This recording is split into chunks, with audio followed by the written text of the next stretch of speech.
So the last time on Dragon Ball Super, Trunks drops a shit ton of backstory on us.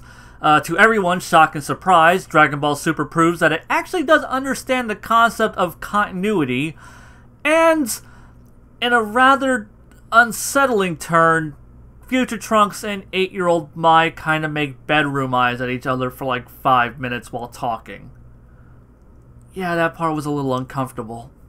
So, what did I think of this episode? It was pretty damn good. I mean, it's basically the same quality as the latter episodes in this arc so far. I've definitely, you know, there's some hiccups here and there, some things I can bring up, but for the most part, it's doing things fairly damn well, and it gave us a lot of things I wasn't really expecting. Like, we got a lot of flashbacks in this, the first of which being Trunks and Bulma explaining, like, you know, where the other time machine came from to everyone else, and that Trunks had given the time machine to Bulma before he left so she could research with it.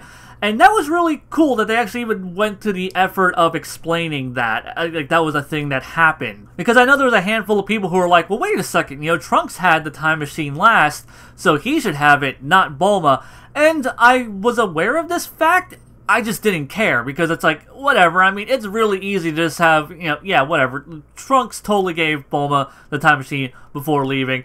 I could totally, you know, see that without them actually explaining it, but the fact that they took the time to explain it is really appreciated. Also, like, it shows that they care about the continuity, which is something that Super hasn't really done up until this point. In fact, they cared about the continuity so much that during the reanimated flashback that they did, Bulma and Trunks are dressed the exact same way they were right before Trunks left, indicating that, yeah, this is like right before Trunks left to go back from the future. You know, Bulma's wearing like the exact same striped shirt, her hair's cut the exact same way, they're both wearing the black bands on their arms from when Goku died. Holy shit, guys, Super is using continuity. It is caring about pre-established events. It's really funny, though, that, like, they're paying so much attention to, like, the continuity, like, specific events and, like, where these things would have taken place and why they took place the way they did. And yet, this is the fucking arc where Trunks is running around with blue hair. And they're just straight up pretending like the blue hair thing's just always been a thing. In fact, we're gonna reaffirm that next episode, and I'm going to say that for the next episode review. Like I said, I don't care about the blue hair. I just find it hilarious that the one arc where they're keeping track of, like, the specific details of previous arcs and having that information come back for this arc is the same one where they're just like, yeah, fuck it, Trunks has blue hair now. Why? Well, because Toriyama drew a picture and he had blue hair, so now he has blue hair. Suck it.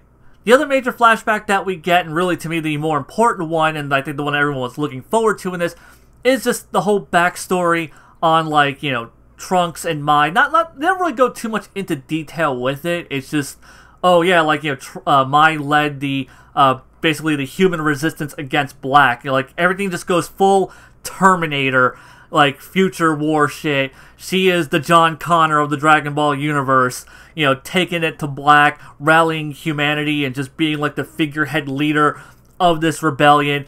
It's pretty fucking cool. They explained that, like, you know, Trunks had, like, teamed up with them, and I guess we're supposed to assume that's how those two met. But Mai acts as, like, the figurehead of this whole rebellion, and, like, you actually get to see, like, humanity, like, teaming together to fight a Z villain or a Dragon Ball villain, and it's really cool. Like, you know, they start off like firing guns like fucking idiots, and you're just like, well, this is just dumb. And then you find out, oh wait, it's just like a thing to lure him in, and then they just fucking blow up a city and drop it on him.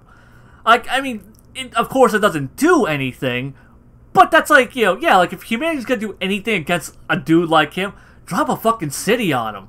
Rock on. And then even explain, like, how, like, all, like, the world's militaries or, like, joining forces to take out Black, and it just shows, like, you know, like there was, like, this solidarity in humanity, and humanity did fight back against this crazy-ass, evil, oppressive force. And that's something that we don't see from the franchise ever, and that's really cool to see just the people taking up arms and just taking it to the bad guys for a change. It was awesome.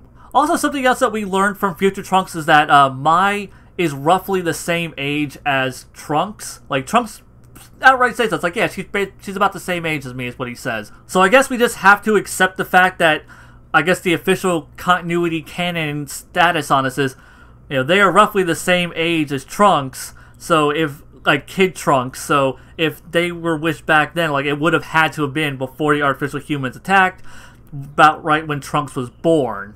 Which is nice because it actually makes me a lot less angry about the whole, like, them not knowing about the 3 wishes, like in the Resurrection F arc. Though I'm also still angry at Super because they still haven't explained in the series why they're kids. God damn it. In fact, they even made reference to Mai being old. Like, you know, Bulma makes a joke and everyone's just like, ha, yeah, she's like an old biddy, right? Ha, ha, ha. Really, really wish Super would do something about that and kind of acknowledge that they're kids and why they're kids. But whatever, that has nothing to do with this arc. I am not going to judge this arc for the sins of the Beer's arc. It's not the Future Trunks arc's fault. It did nothing wrong. So the outside also found really interesting that we're getting more of like a hint of Black's motivations, like a more idea of like, you know, who Black is as a character. He talks about like, you know, how like he's seen things on this grander scale, this scope that Trunks couldn't even imagine, and that just humanity is just this terrible thing that just needs to be wiped out. That is just like the mistake of the gods. And he views it like as this weird like thing, like he's morally right in his own mind. Which, Jesus Christ, thank God we finally have a Dragon Ball villain who has any type of depth or complexity to him. Because like every fucking Dragon Ball villain, let's be honest guys, they're all shit tier villains. They're either like a fucking mindless monster, or they're just evil for the sake of being evil and they just want to fucking rule and dominate and destroy. They don't really give a fuck. They don't have like a rhyme or reason for the shit they do other than to serve their own selfish fucking purposes. You know, the only other character that had any type of depth or complexity to them was Baby. Like, Baby had like actual, like, you know, like he had like this whole backstory and like a reason for being the way he was and to feel the way he did. And now we have Black, who just, like, I don't know what's going on with him, but holy crap, I am just fascinated to find out, like, what this guy's whole backstory is. Because right now, like, he has the potential to be outright the best Dragon Ball villain in the entire franchise. That's right. The evil Goku could be the best villain of the Dragon Ball franchise. That kind of hurt a little to say, but, whatever. I can admit when I'm fucking wrong, and yeah, like, holy crap, this shit is just so good right now. Like everything that, like, every time they unfold something new in this arc, it's always something fascinating. It's always something that just makes me more intrigued and more invested.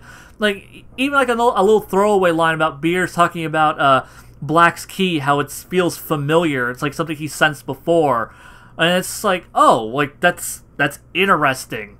Like, we know that Black's ki is not normal ki, and it's not God ki. It is something completely different, which is just another thing to unpack in this series, in this arc specifically. It's really fucking nice. Okay, now for a bit of the negatives. First off, the animation looked like kind of crap for like a good half of it, I'd say. Honestly, I don't really care. It's a very dialogue-centric episode. So whatever. I'd rather they use like their shitty animation teams on episodes like this and save the good guys for when the action starts picking up. So honestly, I'm not gonna fault them. Like, you know, you use your budget and your talent wisely, and that is what they're doing here. It's just like, oh yeah, hey, you C-listers, go do the talkie episode. You A-lister guys, we got some action sequences that are lined up for you guys. Don't do anything until they start punching. And while I'm on the topic of animation, they used Kai footage again. Motherfucking Kai footage. You guys know how I feel about Kai footage. I fucking hate it. Especially, it's really weird when, like, half of a flashback is Kai footage, and then the other half is just regular, like, you know, like brand new Dragon Ball Super footage that they made for the flashback. Now, one of the scenes was something that just never happened in the series, which is Bulma getting the time machine. That makes sense. But then you have Trunks explaining, like, the whole, like, you know, writing hope on the time machine thing, and that's all reanimated, like, super footage. So I don't get why that was reanimated whenever, like, that sequence actually takes place in the original Z series and in Kai, like that was there. That whole conversation took place. So I don't know why it wasn't just reused if you're just, like... I know it sounds really weird to be bitching about, like, you know, why didn't they just use Kai footage the whole time? Honestly, I would have preferred just no Kai footage at all, but I just don't understand why they use, like, Kai footage for those little itty bits, and then it's just like, just fucking reanimate the whole damn thing! Like, seriously, you use, like 20 seconds of Kai footage in one scene, and, like, 20 seconds in another scene, and then you just reanimated everything else. Why not just reanimate the whole thing? Especially when it's really weird when you're juxtaposing those two styles within the same fucking flashback. It's weird, it's jarring, I don't like it, never did like it, never going to like it. Goddamn it, Toei. Just fucking spend the extra, like, 2,000 zenny to get those fucking scenes animated, you cheap fucks. Okay, now finally the only other major, like, complaint, and I'm putting major in air quotes because really not really a major complaint, but just, goddamn, this episode was fucking padded. Like, pretty damn bad. Like, I mean, like, a lot of these episodes have had a good chunk of padding in them. You can clearly see, like, that could have been cut, that could have been cut, that could have been cut. This one, I would say there's at least 2 big scenes in this episode. One being all the fucking explanation of the time machine. If you've seen Z or if you've seen Kai, you know where the fuck this time machine came from. I don't think you need, like, this whole, you know, explained backstory to, like, you know, this full... I don't think you need, like, this big, full flashback to explain where Time Machine came from. We've seen it. And even if you haven't seen it, fuck them. Have, like, one throwaway sentence that explains the whole damn thing, and move the fuck on. Another thing that could have just moved the right fuck on is Bulma's parents. I don't know why the fuck they were in this scene. Yes, they do establish, like, hey, Dad, can you help me rebuild this time machine and fix and blah, blah, blah, blah, blah? I mean, that's fine, but, you know, Bulma could have had a scene as she was walking away saying, I'm going to go talk to my dad and see if he can help me with this, instead of having this weird conversational scene that goes on way too long. Fuck. Now, though the padding might be, like, annoying to a degree, it's not, like, horribly egregious. It doesn't hurt the episode for me to a point where I'm like, this episode was shit. It was paced like garbage. No, it's just, it was paced kind of poorly, paced kind of slowly, really. And there's just a lot of fluff that just didn't need to be there. But honestly, though, a lot of things that are there are good shit. I did enjoy, like, the whole Mai backstory and just the interaction between all the characters, even though Trunks was a little on the pedo end of the scale.